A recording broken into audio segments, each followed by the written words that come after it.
Well, good afternoon, ladies and gentlemen. We're going to start. I hope everybody is well. Thank you very much for your interest in attending today's webinar. We're thrilled to be with you. On behalf of Lippis Mathias and our friends at Barnhouse, Keegan, Solomon, and West, welcome. I'm Michael Rossetti, co-lead of the Indian law practice at Lippis Mathias. Over the next hour or so, we look forward to sharing insights regarding cannabis developments in Indian country. Joining us today is my friend and law partner, Carol Heckman, co-leader of the Indian law practice at Lippis Mathias. Carol is a former Department of Justice attorney, a former federal magistrate judge, and a seasoned practitioner of Indian law. Lee Redeye, a citizen of the Seneca Nation of Indians, is also a valued member of the Lippis Mathias Indian law practice. Lee's practice focuses on litigation and economic development in Indian country, including cannabis development by tribal governments and enterprises. From Barnhouse, Keegan, Solomon, and West, we are thrilled to be joined by Veronique Richardson and Jesse Heibel. Veronique is a senior attorney and Indian law practitioner from Laguna Pueblo in New Mexico. Her practice includes representation of Native interests in many fields of law, including serving as general counsel and special counsel to tribal governments and business enterprises. Jesse Heibel is an active Indian law practitioner focusing on economic development and the advancement of tribal sovereignty. Their firm specializes in representing clients in highly regulated areas, including cannabis, and our two firms often collaborate on Indian law matters. We want this webinar to be as helpful to you as possible and welcome your questions throughout the program. Please note that we are not providing legal advice here today, especially noting that cannabis remains somewhat complicated and there is the question of illegality under federal law. Please use the chat or Q&A function and we will do our best to address your questions during the program. If for whatever reason we do not get to a question, we will be sure to follow up with you directly. And you should certainly feel free to reach out to us. So let's start with Carol. Carol, beginning with you, would you talk a little bit and walk us through the big cannabis picture and update us on the legal status of cannabis nationally, including what laws apply and what laws apply within Indian country? Certainly, Michael, and thank you to all the viewers for joining us today. We really appreciate it. The status of cannabis nationally requires, first of all, a distinction between hemp and marijuana, both of which are considered cannabis. Hemp is legal under the Farm Bill from 2018, so long as it has less than 0.3% THC, which is the active ingredient.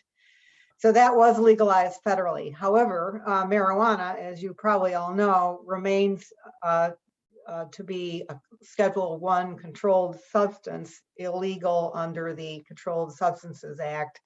And it carries, unfortunately, hefty civil and criminal penalties for manufacturing, distributing, selling, or possessing large amounts of marijuana.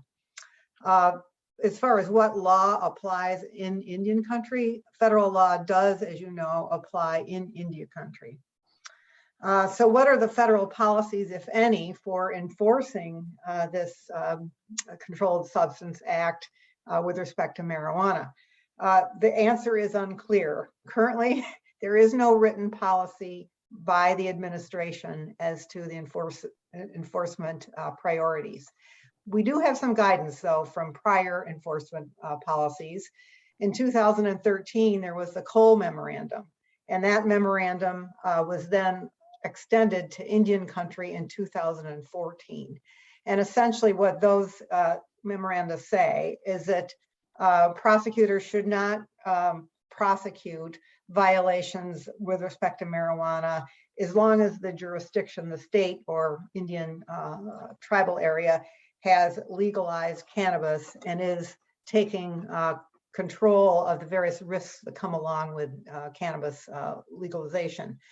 For example, they are particularly worried about minors' use of marijuana, use of marijuana in conjunction with firearms, use of marijuana in conjunction with large criminal enterprises, and that kind of thing. The federal policy also worries about using marijuana on federal lands or cultivating or possessing marijuana on federal lands. The Trump administration, though, came along and rescinded that memorandum. Then the Biden administration came and wanted to legalize marijuana, but that hasn't happened yet. But to date, they haven't readopted the Cole memorandum. So we're a little bit in a state of limbo at this point in time on the federal law. However, it is on the books. It's a violation. It's a criminal violation of the federal law. Have there been significant enforcement actions on tribal lands? Yes, there have been a few. I would say it's spotty, but it has occurred. There was a big interdiction effort on the highway north of Las Vegas this year. It was a both tribal and federal operation done together, where they seized a significant amount of narcotics, the least of which was marijuana. There was also significant amounts of other more considered more dangerous narcotics seized. In 2021, there was a BIA raid in New Mexico on one of the pueblos. My understanding is that it was not an Indian resident, but rather a non-Indian who had a medical license, but was cultivating a large quantities of marijuana. And there have been others. There was one in 2020 on the Navajo Nation and a few before that. So it has happened. It's not like it hasn't happened, but it's hard for us to obviously predict what the next step might be. What I will say, though, is there are significant efforts federally to change the law and deregulate marijuana from the Schedule I controlled substances. At current count right now, 37 states have either legalized recreational use or medical use or both. That's changing daily as many states are jumping on the bandwagon. And a number of tribes have started regulating marijuana or have entered into compact arrangements with the states in which they are located. So I know that Lee is going to be discussing in a minute some of the regulatory activities on tribal land. Well, that's great. Carol, you kind of alluded to the idea that federal clarification could be very helpful.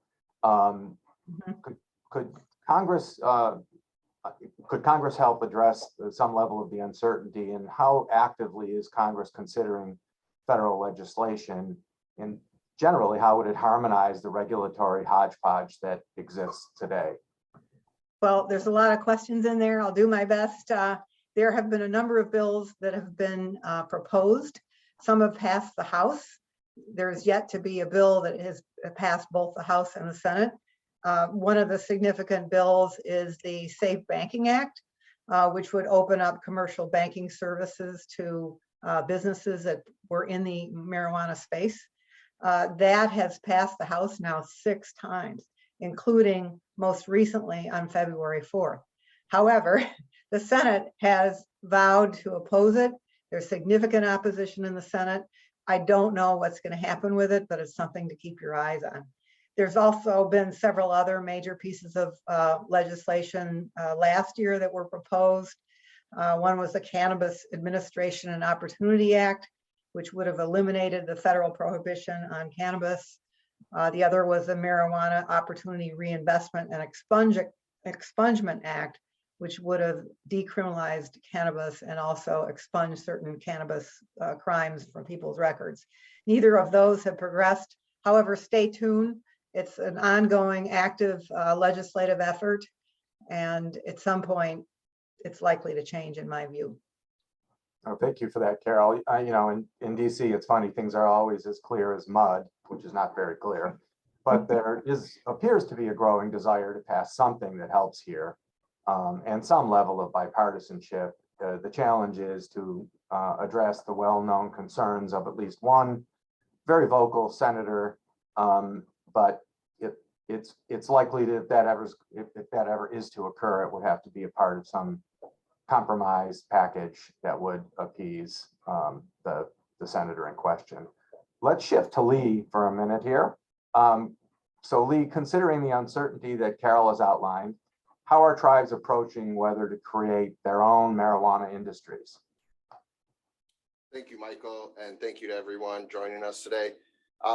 As Carol mentioned, tribes across Indian country are facing the reality of recreational marijuana, and many are grappling with how to address this budding industry. Some tribes have years of experience in the recreational marijuana market, just due to the fact that they exist in states that have been legal for some time now. But other tribes are facing the prospect of imminent legalization or recent legalization. And so those tribes have, a somewhat sharp learning curve in this rapidly changing industry. But regardless of whether or not the tribe has been involved in the industry or has been in a state that's legal for years, or a tribe that's just become legal or is expecting imminent legalization, the first step for any tribe is to really determine whether to engage in the industry at all. And there are many considerations for tribes. Every tribe is different and has a different set of circumstances, social, political, economic. But every tribe is going to have the same sort of considerations when addressing this question of whether or not to engage in the industry.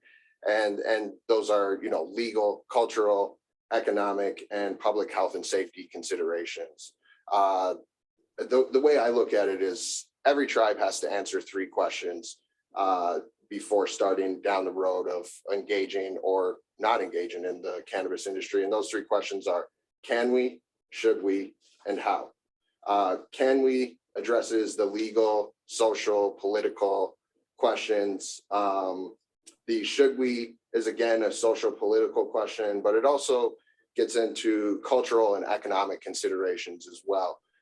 Those two are the exclusive domain of the tribe and its citizens.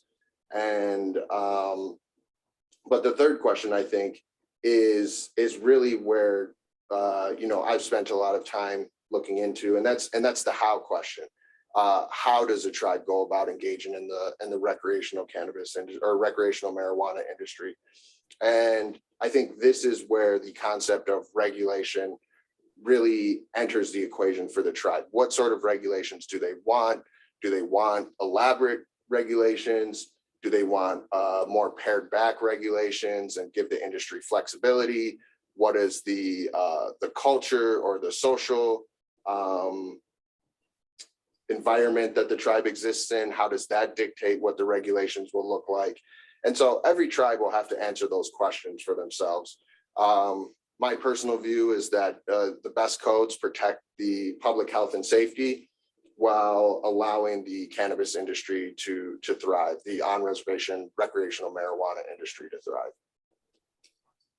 Thank you, Lee. We've had a question, a good question that harkens back to the question of the memoranda that Carol was talking about. And this question is, and I'm happy to take a stab at this, or anybody else can add to it as they think they want to. But the question is, any insights on why the Biden administration is not reaffirming the Cole and Wilkinson memoranda? My sense of that is they don't want to play badminton with this and have it issued and reissued and then withdrawn and issued and withdrawn, like so many concerns about interiors, M opinions. It's the same kind of thing. And given the fact that Congress is in a perfect position to resolve it with some level of definitiveness, then I think that the preference is for that to happen. It will help in a better resolution of all of the things that need to be sort of harmonized, both at the FDA and all the DEA and all the other places where you'd want to see across the board resolution of those issues that might contradict. So anyway, I'm gonna. Anybody wants? If I could just add to that, I think the other reason, because it's a great question. I was thinking about that myself. I think that Biden during his campaign promised he would enact legislation to legalize marijuana. So I think he's probably would view this as being a concession somehow, that he hasn't lived up to his campaign promise, right, and that he's working more on the legislation. Right. That's a great point. I think that's good. So Lee, let's go back to you. basically, it appears to be the case that tribes are addressing the regulation of cannabis as they would any other significant tribal issue that requires a unique regulatory approach, unique to the particular tribe, particular region of the country. Can you talk a little bit about how tribes are considering what their individualized cannabis codes should address? Certainly. I've seen a few models out there. I think it boils down to three basic models of how tribes are going to engage in the cannabis industry. The first model, the most prevalent across Indian country, is the tribe only or the nation only model.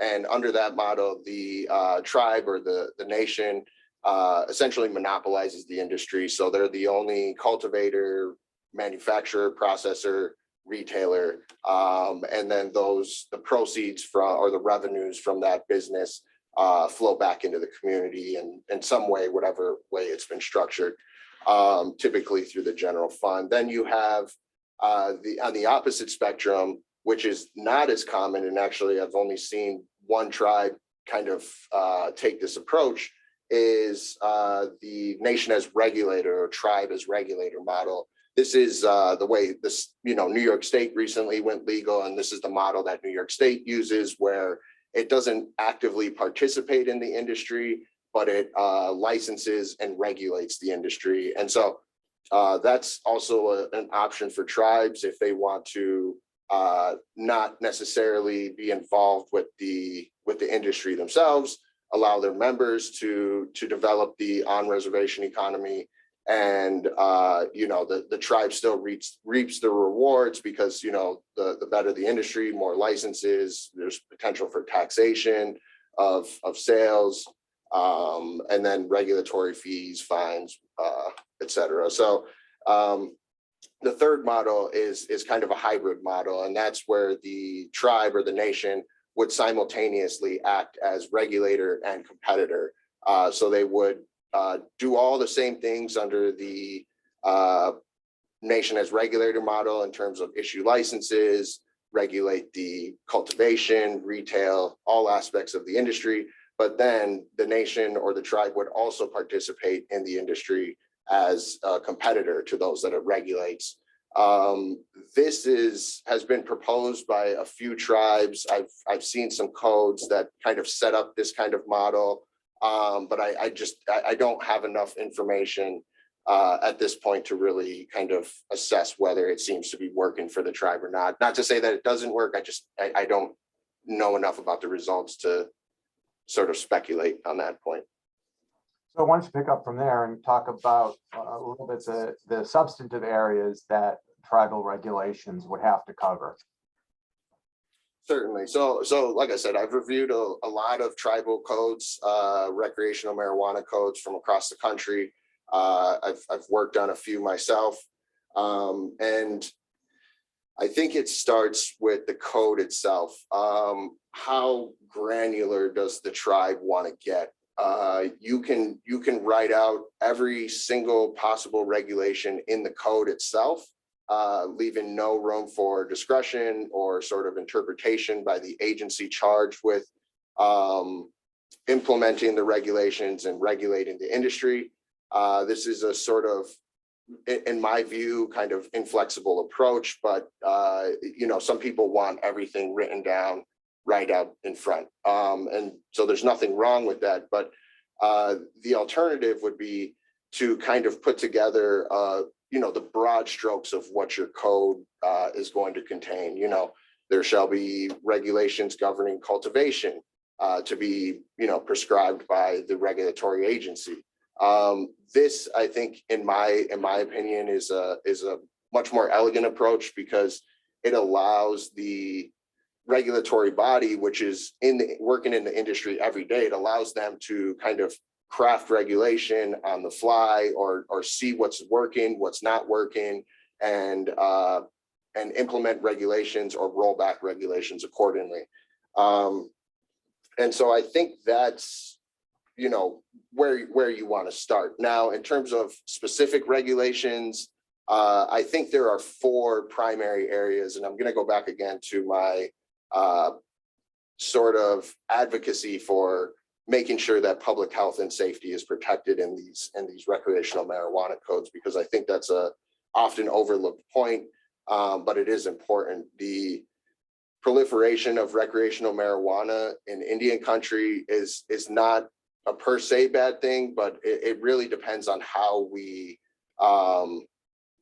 implement that. It will determine whether the effects are largely adverse or whether they're positive. So some of the regulations that I think are crucial kind of fall into four main categories. And one is testing and quality control.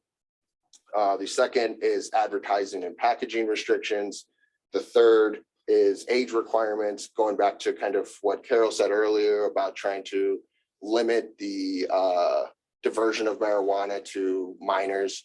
And the fourth one would be preventing and educating tribal citizens and non-Indian customers on the dangers of impaired driving.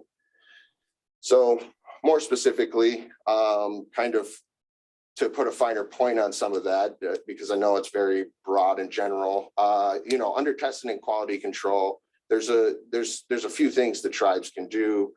They can test for contaminants to make sure that the cannabis or the marijuana that's being sold at the on-reservation retailers is safe for human consumption.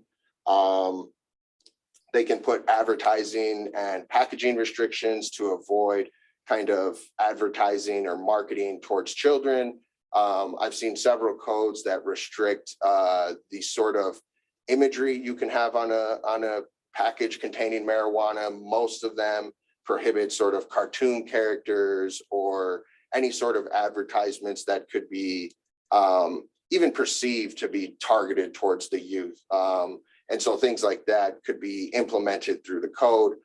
Typically, you'll see just, a plain packaging sort of requirement that gives you the bare minimum information necessary, sort of, date tested, whether it passed, things like that, to ensure that the consumer's informed of the product they're getting, but also to balancing that with, we don't want our youth to think that it's cool to, smoke marijuana in a, I don't know, Scooby-Doo package or something like that. I don't know what the package would be, but,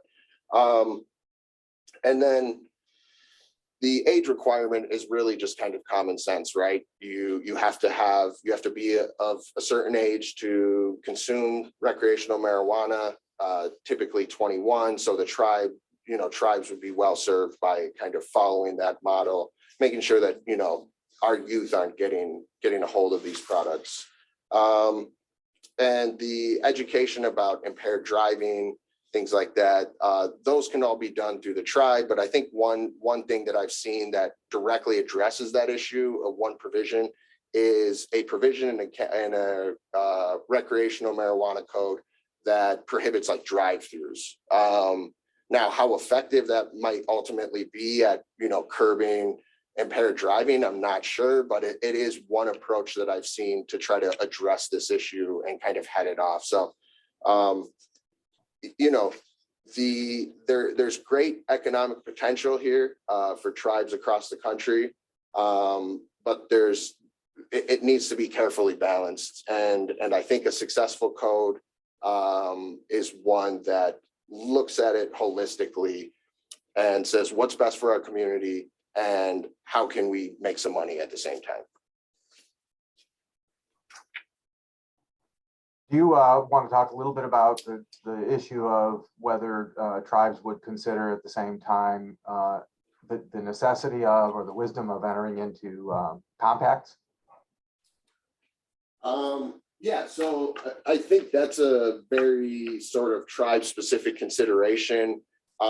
Typically, the content of the compacts that I've seen, the tribal state marijuana compacts, is really like a tax agreement. The state wants to either extract some sort of tax from the tribe, or they want to make sure that the tribe isn't marketing some sort of tax arbitrage by requiring the tribe to have tax parity. So if the state charges 20% tax, the tribe must also charge 20% tax.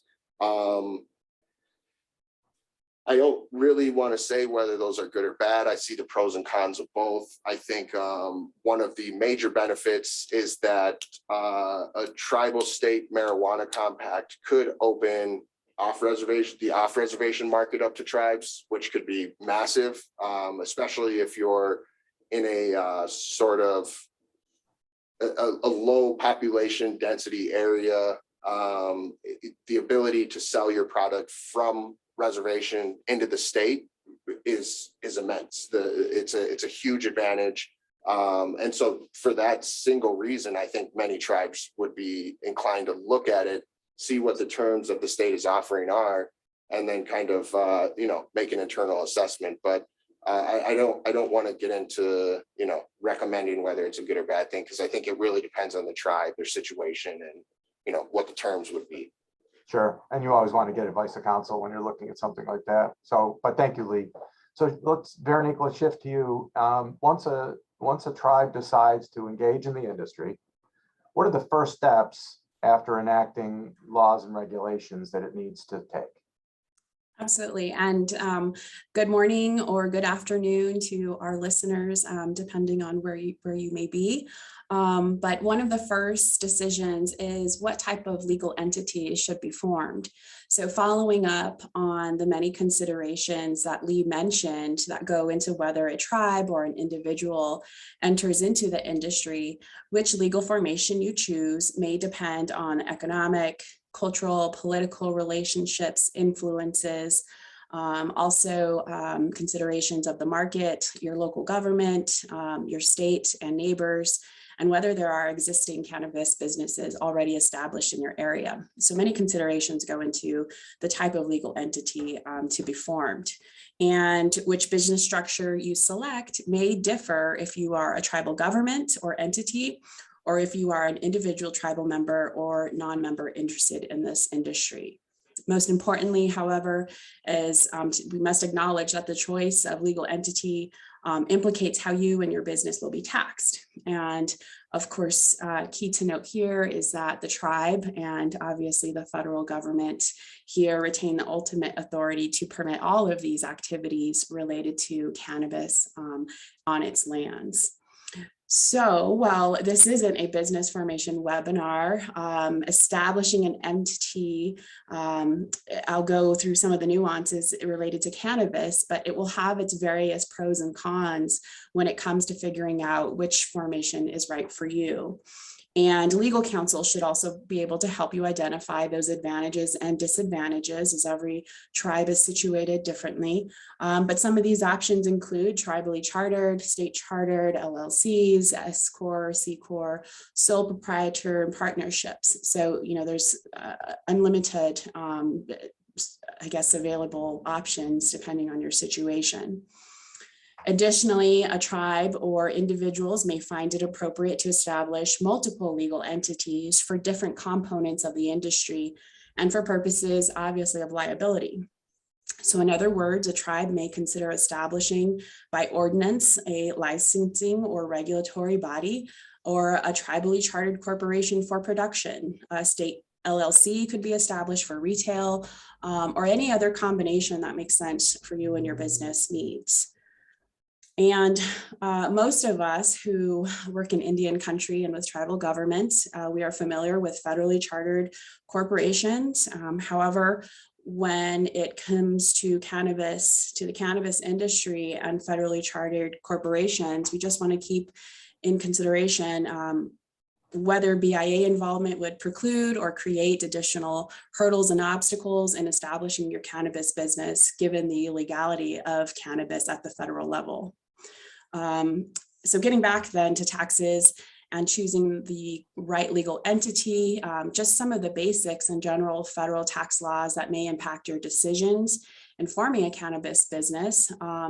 Generally, Indian tribes are not subject to federal income taxes on activities, whether directly or through a federally chartered corporation. And this exemption applies generally to an activity, whether such activity is conducted on or off reservation. For state chartered corporations, the activity is subject to federal income tax. And for individuals, they are also subject to federal income tax, doing business on the reservation, just as similarly as they occur when they operate elsewhere. So the general rules again, though cannabis is subject to federal income tax with the exception of tribes, as I just mentioned. This really is the current economic advantage for tribes at this time because the applicability of some federal regulations, like the one I will discuss here in a second, does not apply to tribes. And so unless that is changed with the legalization of cannabis at the federal level, this really does remain an economic advantage for tribes. However, when it does come to individually owned or state chartered corporations, cannabis pursuant to the IRS code, section 2080E, a cannabis business cannot deduct many of their expenses. And so section 280E reads, no deduction or credit shall be allowed for any amount paid or incurred during the taxable year in carrying on any trade or business if such trade or business consists of trafficking in controlled substances, which is prohibited by federal law or the law of any state in which such trade or business is conducted. So even if states like New Mexico permit the sale of cannabis, federal law does not allow section 280E deductions. And there are minor caveats to that for the costs of goods, but generally speaking, business deductions cannot be made. And so some tribes may try, or some individuals may try to carve out some non-cannabis operations versus cannabis operations, but it's really kind of this muddy water that we talked about earlier. It doesn't always get you out of the section 280E's reach. Where things also get muddy in this industry is with excise taxes. And excise taxes are generally imposed at the manufacturer, producer levels when it's distributed. So in the case of the tribal exemption from excise taxes, tribes really are only exempt if the transaction at issue involves the exercise of an essential government function. So you may or may not find an exemption at the tribal level if it isn't necessarily clear what governmental function the cannabis business may be serving. So in all, that's a lot to say in 5 minutes, that there are many considerations, as with any business formation in the cannabis industry, that go into deciding which legal entity is appropriate for you. And as we can see, there are some tax implications to consider that impact a tribal member, or individually owned business differently. Thank you so much. Jesse, let's move on to you for a bit. Would you help us understand how intellectual property comes into play in the industry, and what do tribes specifically need to know to protect their IP interests? Yeah, absolutely. And thank you, Michael. And I want to share my fellow panelists' welcome and thanks to all the viewers who've taken time out of their day to join us today. So intellectual property is really a critical aspect of the cannabis industry, particularly when we look at and see the competitive markets that have and really continue to take shape around the country. As with any industry, cannabis is no different, and businesses are really going to need to be concerned with how they're going to distinguish themselves from their competitors and gain a competitive edge.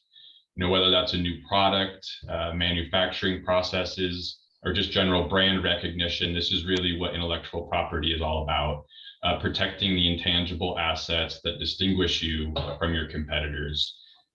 My goal and hope is that the takeaway from this section of the webinar is that, as we've all commented on, cannabis remains illegal at the federal level.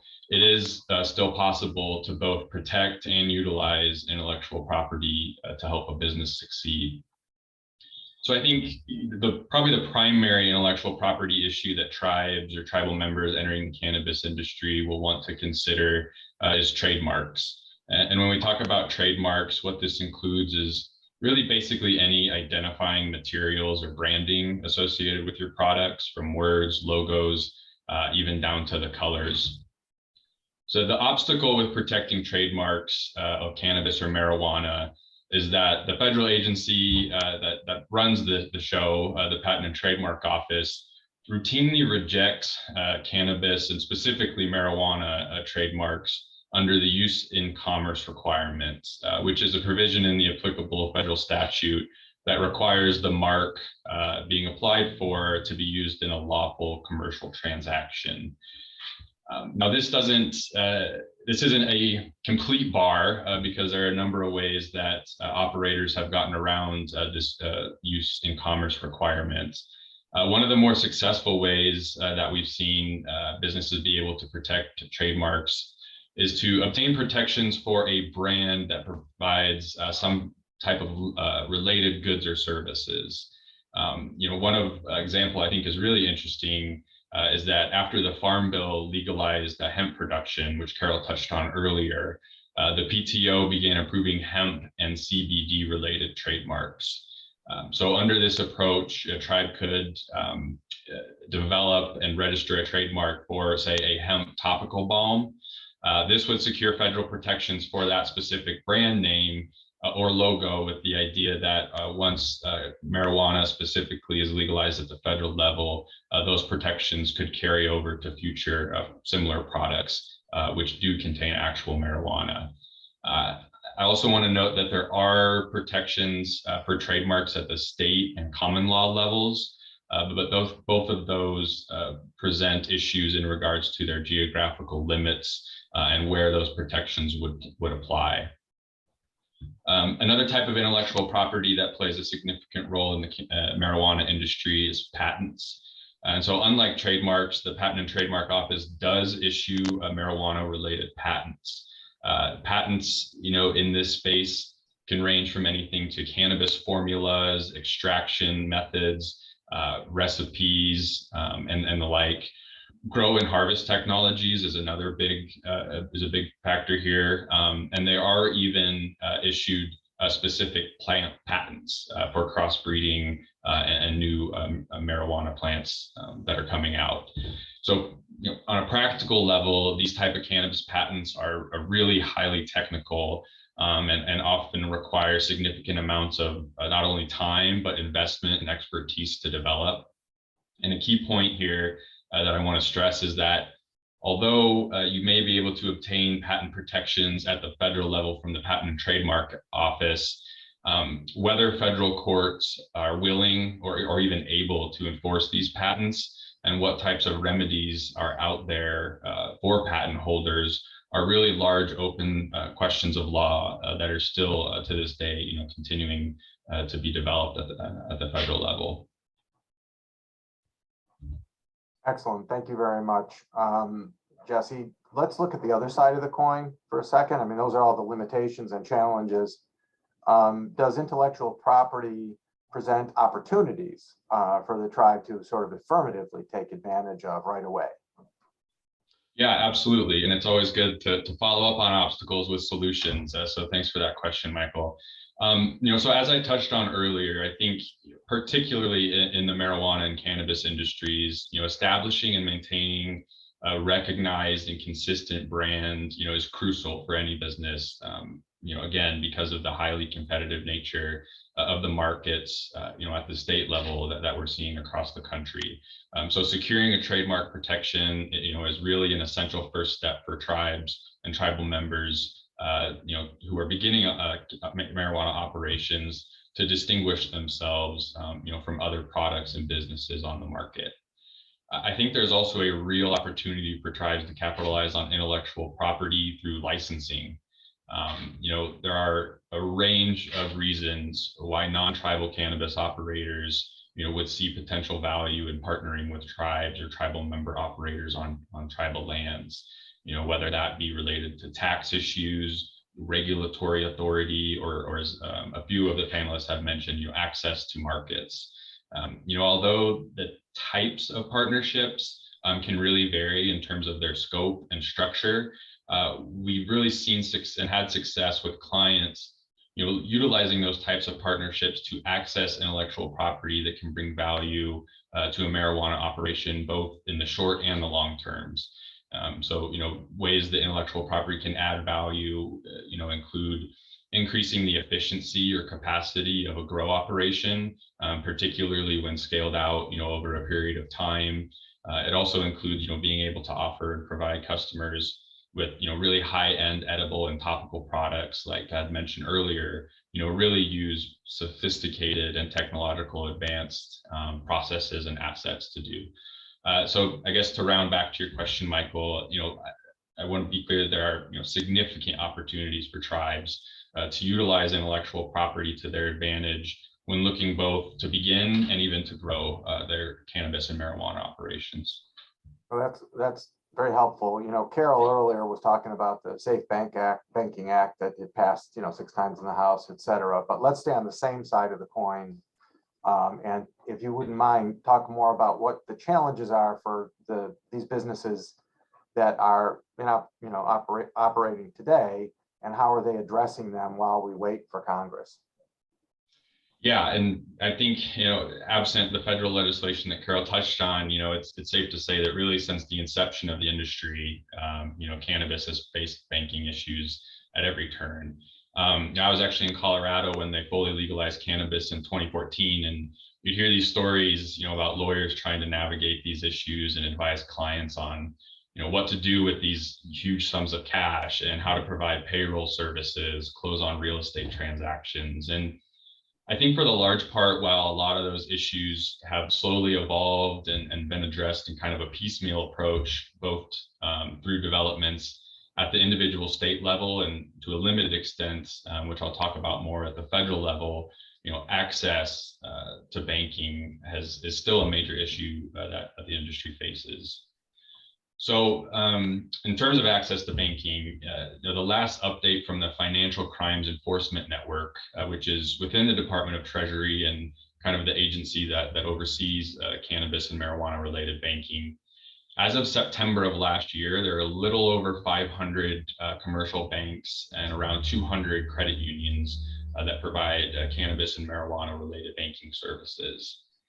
Now, those institutions operate under guidance that same agency has put out in 2014, which establishes how those entities as state and federally chartered financial institutions can provide banking services while still maintaining compliance with their applicable federal laws, more specifically the Banking Secrecy Act.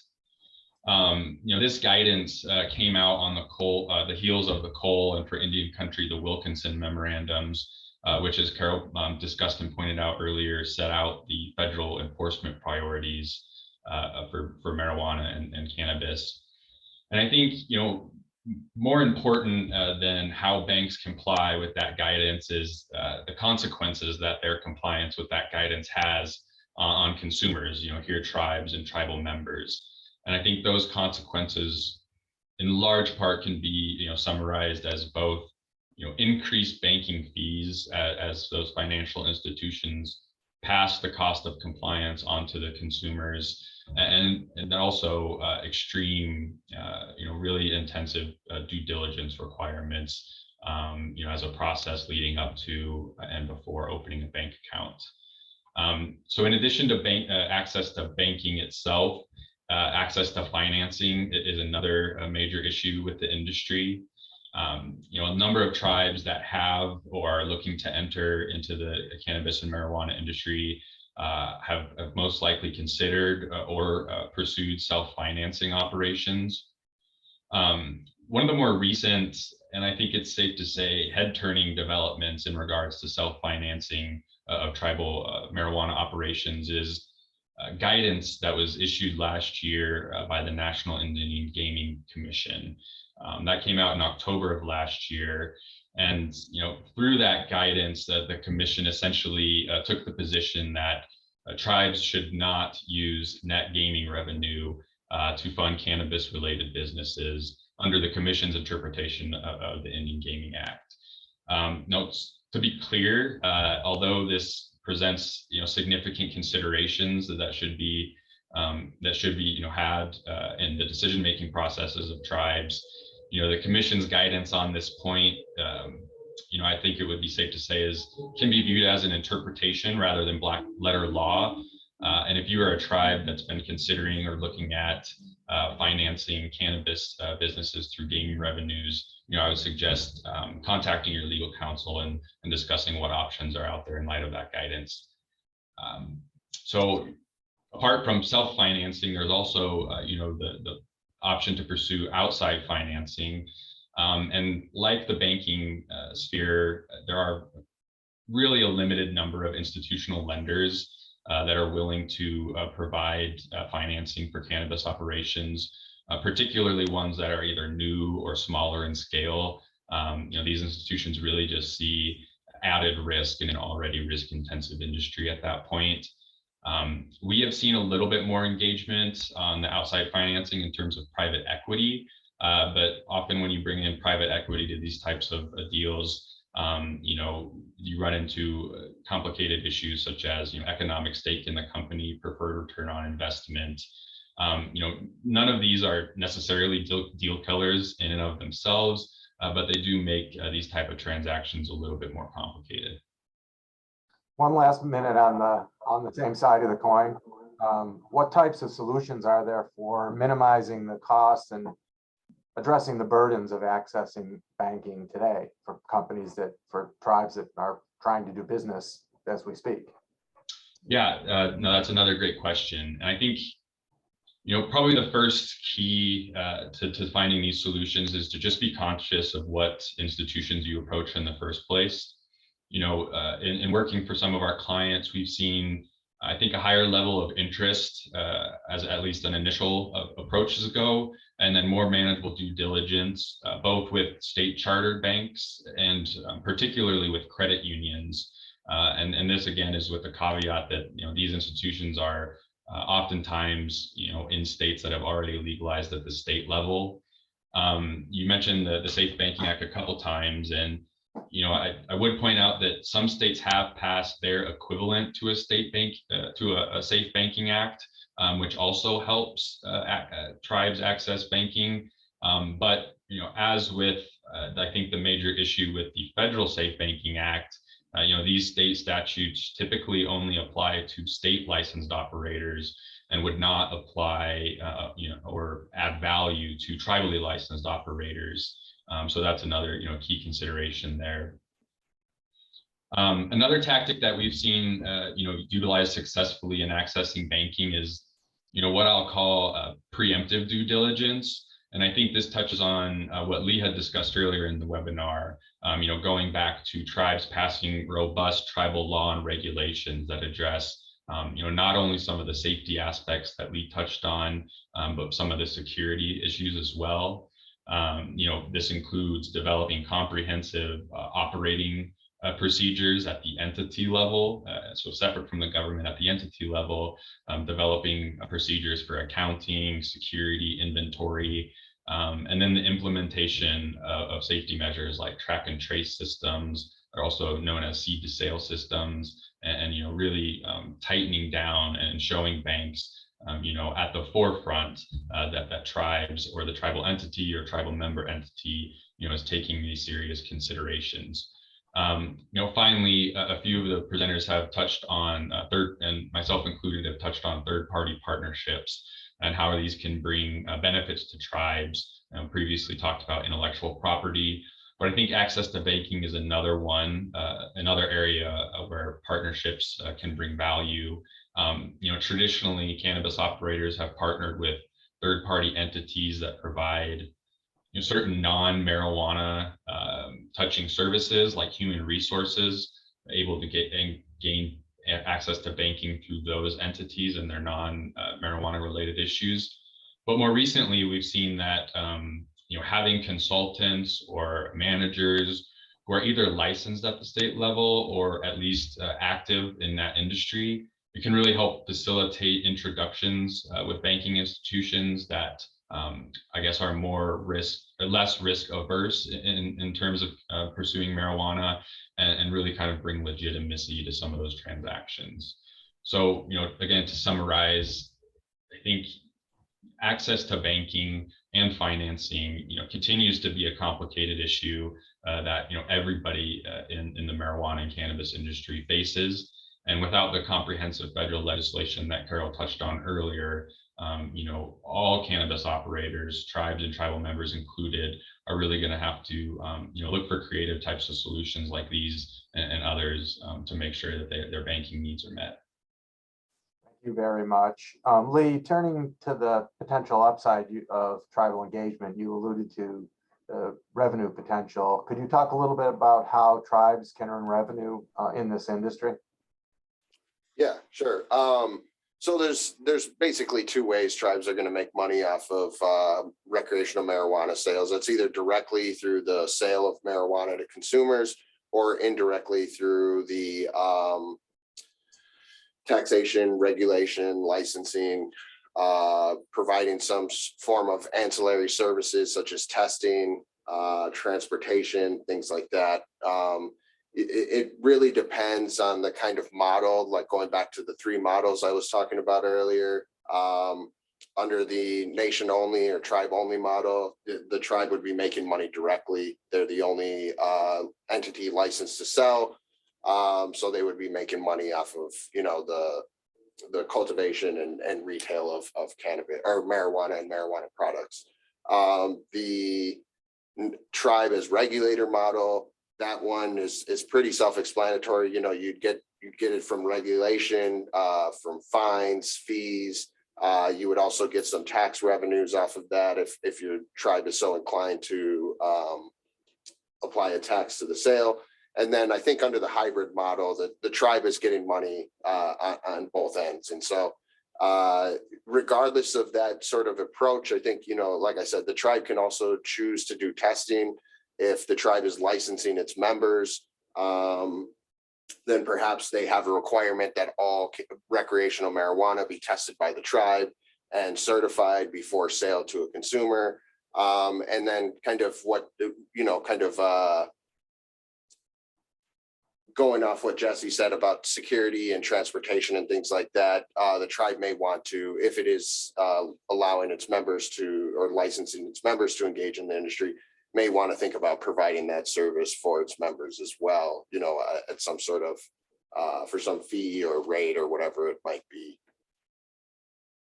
Perfect. Thank you very much. Let's shift gears now and talk a little bit about the very important issue of intertribal trade. So, Veronique, how can intertribal trade spur economic development for participating tribes? Well, to our listeners online, if you can't tell by now, cannabis can be a very complex industry, and each tribe will decide based on many circumstances whether and how it will engage in the industry. One consideration is an intertribal cannabis market, which can provide an opportunity for tribes to enter the industry in a fashion where they can engage in certain aspects that may specifically fit their needs, tribal member needs, political needs, and really just where they are most comfortable.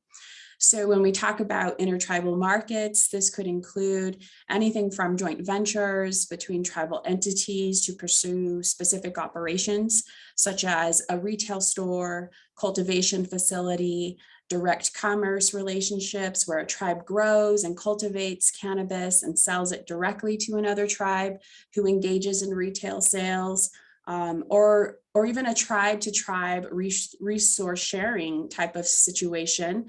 For example, where water or land is used, permits, licenses, leases, those type of arrangements and agreements to facilitate cultivation and grow activities.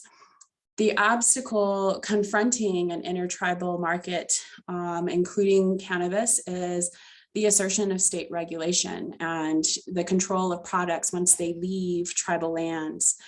Depending on where the state your tribe is located, there may be opportunities to develop government-to-government relationships with your state through MOUs, MOAs, excise tax credits, cooperative agreements that precisely and effectively address some of these issues. And one point to identify here is that, as Lee kind of touched on here, is that we are generally familiar with state tribal compacts as it relates to gaming. However, and in the same vein that Lee hesitated to say whether compacting was good or bad in this industry, you don't necessarily have to compact with your state, with your home state, for the sale of cannabis, but it may be right for you depending on the environment of your surrounding environment. On a more global scale, a number of tribes and tribal entities have recently formed an entity called the Intertribal Trade Consortium, or ITTC, with the express goal of protecting the sovereign right of tribes to regulate reservation-to-reservation commerce. The consortium is pursuing solutions at the legislative level through confirming and strengthening the power of Congress under the Indian Commerce Clause, at the judicial level by working to obtain judicial confirmation of federal preemption of reservation-based markets, and even at the administrative level by working to confirm the regulatory authority of Native tribes over reservation-based commerce. So importantly, this work applies not only to cannabis, but any type of commerce. And so generally, if anyone is, or any tribe is interested in joining something like the ITTC, and if that's of interest, please reach out to any one of us on the webinar, and we'd be happy to provide more of that information to any of you. Thank you so much, Veronique, and thank you to all of you panelists. It was a very informative and insightful presentation. I enjoyed it. We also deeply appreciate you all for attending the webinar. If we missed any of your questions, and I think we got to the one question that was posed, but if there are any others in the queue, we will certainly be in touch directly to address them. From all of us, thank you very much and have a great afternoon. We hope to have another webinar in the near future, and we'll be sure to let you know. Thank you so much. Bye-bye.